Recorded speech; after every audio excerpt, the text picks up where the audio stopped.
ഞാൻ എന്ത് തെറ്റാ ചെയ്തേ? എന്തിനാ എന്നെ മാത്രം ഇങ്ങനെ പരീക്ഷിക്കണേ?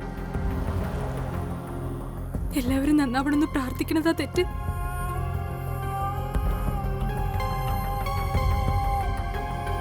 പെണ്ണ് ജനിച്ച മഹാലക്ഷ്മിയാ, ഐശ്വര്യ എന്നൊക്കെ പറഞ്ഞിട്ട് എന്റെ കാര്യത്തിൽ മാത്രം എന്താ ഇങ്ങനെ?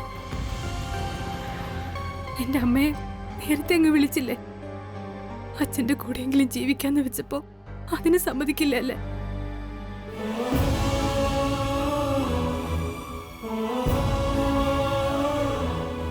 എനിക്ക് അഖില മേഡവും ഈ ദേവിയെ പോലെ തന്നെയാ മനസ്സില്.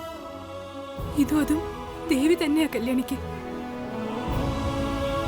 ഈ കല്യാണം നടന്നില്ലേ ഒരു മരണം നടക്കുന്ന പറയണേ. അതിനു മുമ്പ് എന്നെ എന്റെ അമ്മയുടെ അടുത്തേക്ക് കൊണ്ടുപോയിക്കൂടെ ദേവിക്ക്? ഞാനില്ലാണ്ടായ എല്ലാ പ്രശ്നം തീരൂട്ടോ.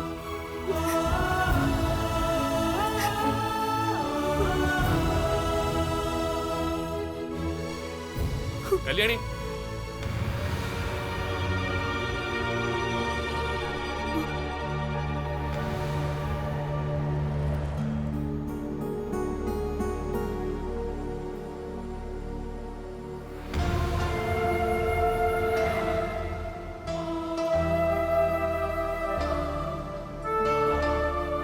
വലിയ കുഞ്ഞിവിടെ? കല്യാണി ഇവിടെ ഉണ്ടെന്ന് അറിഞ്ഞിട്ട് വന്നതാ. എന്താ അസമയത്തൊരു പ്രാർത്ഥന? നടയടയ്ക്കാറിയാലോ. ഞാൻ കാരണം അവിടെ എല്ലാ പ്രശ്നങ്ങളും ഉണ്ടാവണേ. ഞാൻ എന്റെ അമ്മയുടെ അടുത്തേക്ക് പോയാ എല്ലാ പ്രശ്നങ്ങളും തീരും. അതാ ദേവിയോട് പ്രാർത്ഥിച്ചിട്ട് പോവാന്ന് കരുതിയേ. കല്യാണി, നീ ഇല്ലാതായ പ്രശ്നങ്ങളൊക്കെ തീരുമെന്ന് ആരാ പറഞ്ഞത്? പ്രശ്നങ്ങൾ ഉണ്ടാക്കുന്നത് നീയല്ല. നീ കാരണമല്ല പ്രശ്നങ്ങൾ ഉണ്ടാവുന്നത്. തെറ്റ് മുഴുവൻ എന്റെ അനിയൻ അരവിന്ദിന്റെ ഭാഗത്ത്. അവൻ എന്തൊക്കെയാ ചെയ്യുന്നതെന്ന് അവന് പോലും അറിയില്ല.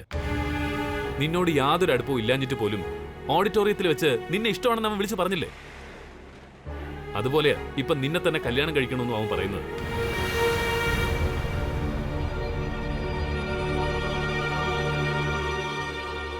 അനിയൻ കുഞ്ഞിന്റെ മനസ്സിൽ ഒന്നും ഉണ്ടാവില്ലെന്ന് എനിക്കറിയാം. എന്നാലും എല്ലാരും എന്നെ ഇങ്ങനെ കുറ്റപ്പെടുത്തണ കാണുമ്പോ സഹിക്കണില്ല. നിന്റെ മനസ്സ് നീറുന്നത് എനിക്കറിയാം. ആദ്യം നീ ആ മനസ്സിന്റെ ഭാരം ഇറക്കി വെക്ക്. എന്ത് ഭാരം?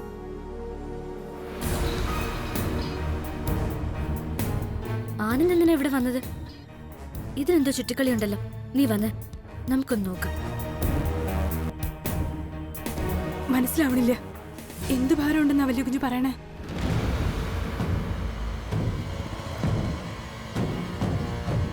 എന്റെ മുഖത്തേക്കൊന്ന് നോക്ക് കല്യാണി. എൻഗേജ്മെന്റ് മുടങ്ങിയ ദിവസം അമ്മ നിന്നോട് എന്താ പറഞ്ഞത്? പറ കല്യാണി. അത് അങ്ങനെയൊന്നും പറഞ്ഞില്ല. മാഡം ഒന്നും പറഞ്ഞില്ല.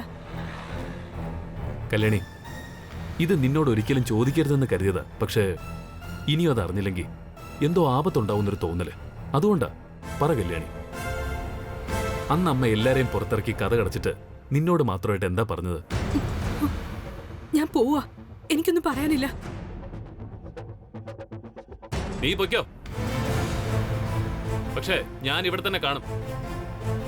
അമ്മ നിന്നോട് പറഞ്ഞ കാര്യം നീ എന്നോട് മടങ്ങി വന്ന് പറയുന്നത് വരെ. അതിന് എത്ര നാളായാലും ഞാൻ ഇവിടെ തന്നെ നിൽക്കും. ഞാൻ പറഞ്ഞില്ലേ, ഈ കല്യാണിക്ക് അറിയാവുന്ന എന്തോ വലിയ രഹസ്യമുണ്ട്. അതിപ്പോ അറിയാം.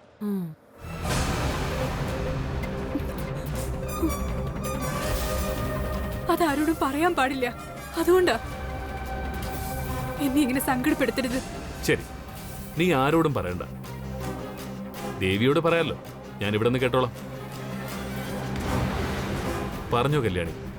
അമ്മ എന്താ നിന്നോട് പറഞ്ഞത്? മടിക്കണ്ട. ദേവിയോട് പറഞ്ഞാലേ നിന്റെ ദുഃഖത്തിന് ദേവി പരിഹാരം കണ്ടെത്തും.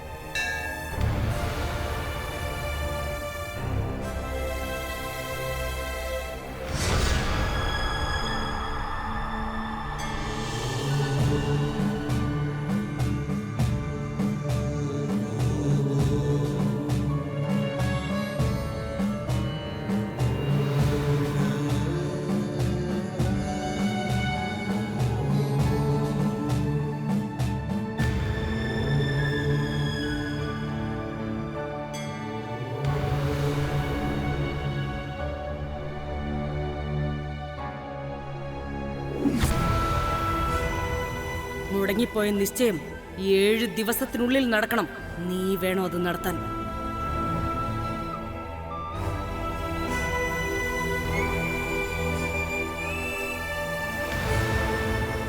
അതിനുള്ളിൽ അരവിന്ദും നന്ദനയും സ്വന്തം ഇഷ്ടപ്രകാരം ഈ നിശ്ചയത്തിന് സമ്മതിച്ച് എന്റെ മുന്നിൽ വന്നിരിക്കണം. ഇല്ലെങ്കിൽ ഈ തൃച്ചംബരം തറവാട്ടിൽ നിന്നും ഒരാൾ 6 അടി മണ്ണിൽ പോയിരിക്കും.